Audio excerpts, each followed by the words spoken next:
Bismillahirrahmanirrahim. Assalamualaikum warahmatullahi wabarakatuh.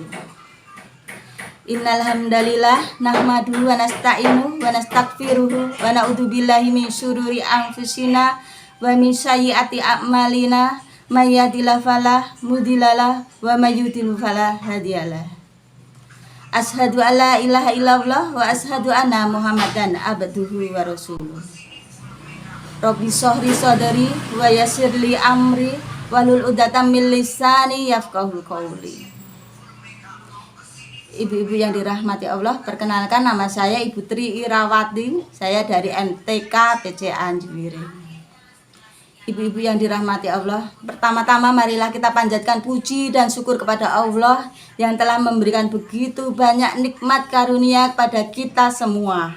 Baik nikmat sehat, nikmat sempat, nikmat umur, nikmat iman, dan sebagainya yang tak terhitung jumlahnya. Sholawat serta salam semoga selalu tercurah pada junjungan kita Nabi besar Muhammad Shallallahu Alaihi Wasallam.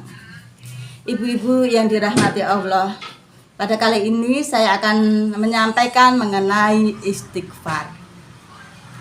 Istighfar ini selalu dikaitkan dan ada kaitannya dengan taubat. Istighfar ini artinya mohon ampunan kepada Allah. Istighfar biasanya dilakukan dengan mengucap astagfirullah, yang artinya aku mohon ampun pada Allah. Ada juga yang mengucap dengan astagfirullahaladzim, yang artinya aku mohon ampun pada Allah yang maha agung. Istighfar ini banyak dibahas di Al-Quran dan juga Al-Hadis. Dalam hadis Bukhari, Rasulullah bersabda, demi Allah, aku setiap hari beristighfar dan bertobat lebih dari 70 kali dalam sehari. Itu yang dilakukan baginda Rasulullah Shallallahu Alaihi Wasallam, yang sudah dijamin surga. Itu sudah pasti. Lalu bagaimana dengan diri kita yang manusia biasa, yang kadang khilaf dan salah? Dalam keseharian kita, mungkin kita tidak sengaja berucap melukai hati orang lain, berbuat mungkin tak sengaja melukai, menyakiti orang lain. Kita melakukan kekhilafan. Apakah kita sudah beristighfar setiap harinya? Sementara Nabi Muhammad Shallallahu Alaihi Wasallam, orang Nabi yang sudah dijamin surga, melakukan istighfar sebanyak lebih dari 70 kali dalam sehari. Istighfar ini memiliki banyak faedah apabila kita lakukan. Setiap kegiatan kita iringi dengan istighfar. Kita bisa melakukan kegiatan apapun, saat di perjalanan, saat mungkin memasak, dan saat aktivitas lain, kita bisa melakukan istighfar. Kita mohon ampunan atas dosa-dosa yang pernah kita lakukan, kesalahan-kesalahan, kekhilafan yang pernah kita lakukan. Banyak sekali faedah istighfar. Tentang istighfar, Allah berfirman dalam surat An-Nuh ayat 10 sampai ayat 12. A'udzubillahi minasyaitonirrajim. Bismillahirrahmanirrahim. Wa qul tastaghfiru rabbakum innahu kana ghafara. Yursilis samaa'a 'alaikum midrara wa yumdidkum bi amwali wa banina wa yaj'alakum jannati wa yaj'alakum anhara. Di situ artinya, maka aku berkata pada mereka, mohonlah ampun kepada Allah. Sesungguhnya Dia Maha Pengampun. Dari situ, itu adalah anjuran untuk kita semua agar beristighfar pada Allah. Ayat selanjutnya, ayat 11 dan 12, itu merupakan faedah dari istighfar sendiri, yaitu Allah akan menurunkan hujan yang lebat dari langit, dan juga Allah akan memberikan harta dan juga anak-anak. dan juga kebun-kebun dan juga sungai-sungai. Itu adalah suatu rezeki yang diberikan kepada Allah apabila orang-orang melakukan istighfar atau istighfar secara terus-menerus dan sungguh-sungguh, tidak hanya di mulut tetapi juga di hatinya secara terus-menerus. Banyak sekali faidah-faidah istighfar. Selain diampuni dosanya, dia juga bisa menurunkan hujan, melimpahkan rezeki, dan juga bisa terhindar dari musibah. Dalam surat Al-Anfal ayat 33, Allah berfirman, dan Allah tidak akan menyiksa mereka sedangkan selama mereka mohon ampunan kepada Allah.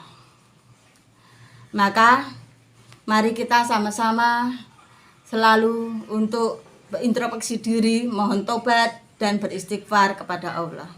Istighfar ini juga bisa membersihkan hati kita. Karena dengan beristighfar maka kita akan selalu ingat kepada Allah yang menciptakan kita, dan juga selalu ingat akan dosa-dosa kita dan mohon ampunan pada Allah sehingga bisa membersihkan hati kita. Ada juga kisah tentang istighfar, yaitu tentang Imam Ahmad bin Hanbal dengan penjual roti. Dikisahkan dari Imam Ahmad bin Hanbal atau dikenal dengan Imam Hanbali. Dia suatu hari saat dia sudah berumur, sudah tua, dia merasakan dia ingin sekali berkunjung ke Basrah. Entah apa, dia tidak punya janji dan tidak punya hajat, tetapi keinginan hatinya ingin berkunjung ke sana. Akhirnya dia melakukan kunjungan ke Basrah, kota Basrah sendiri. Kemudian dia sampai di sana menjelang Isya. Dia melakukan sholat Isya secara berjamaah. Setelah itu para jamaah pada pulang, dia merasa lelah dan ingin istirahat di masjid. Saat ia berada di dalam masjid dan ingin istirahat di masjid, dia didatangi oleh penjaga masjid. "Hei Syekh, apa yang kamu lakukan di sini?" Itu tanyanya. Lalu Imam Hanbali menjawab, "Saya musafir, saya ingin istirahat, saya lelah."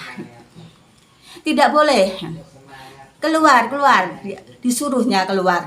Kemudian Imam Hanbali yang sebenarnya terkenal dan penjaga masjid itu tidak mengetahui bahwa itu adalah imam besar. Kemudian Imam Hanbali keluar, berada di serambi masjid. Dia istirahat di situ dan ingin tidur di situ. Tetapi dia kembali, penjaga masjid menghampirinya. Kemudian, "Syekh, apa yang kamu lakukan?" "Saya ingin istirahat, tidur di sini." "Tidak boleh, di dalam masjid tidak boleh, apalagi di luar juga tidak boleh." Lalu kemudian dia mendorong Imam Hanbali menuju ke jalan supaya dia jauh dari masjid. Ternyata di situ Imam Hanbali bertemu dengan seorang penjual roti, dan penjual roti tersebut menawarkan Imam Hanbali untuk singgah di rumahnya, istirahat di rumahnya. Saat Imam Hanbali singgah di rumahnya, dia mendapati penjual roti tersebut selalu beristighfar saat membuat roti. Saat dia memberikan garam, istighfar astagfirullah. Saat dia memberikan telur pada adonan roti, dia istighfar astagfirullah. Kemudian Imam Hanbali menanyakan pada penjual roti tersebut, "Sudah berapa lama kamu melakukan istighfar ini?" "Sudah lama, Syekh. Sejak saya menjual roti, sekitar 30 tahun saya melakukan." Lalu Imam Hanbali menanyakan lagi, "Apa yang kau dapatkan dari istighfarmu?" Penjual roti menjawab, "Semua doa-doaku dikabulkan oleh Allah." Kemudian dia melanjutkan lagi jawabannya, "Kecuali satu yang belum dikabulkan Allah." Imam Hanbali lalu bertanya, "Apa itu yang belum dikabulkan Allah?"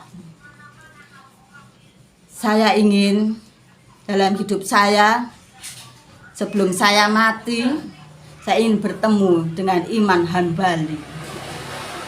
Menjawab jawaban penjual roti tersebut, Imam Hanbali bertakbir, "Allahu Akbar." Sesungguhnya aku jauh-jauh sampai ke Basrah ini hanya karena istighfarmu. Ya Allah, penjual roti terkejut. Ternyata orang yang singgah di rumahnya adalah Imam Hanbali. Dari cerita tersebut, begitu banyak faidah-faidah istighfar. Selain menggugurkan dosa, juga memudahkan urusan-urusan kita, mengabulkan doa-doa kita. Semoga ini bermanfaat, baik untuk saya sendiri dan semuanya. Mari kita renungkan ini semua. Mari dalam hidup kita, sehari-hari kita gunakan waktu-waktu kita untuk selalu mengingat Allah, memohon ampunan, dan selalu beristighfar pada Allah. Demikian dari saya, semoga bermanfaat.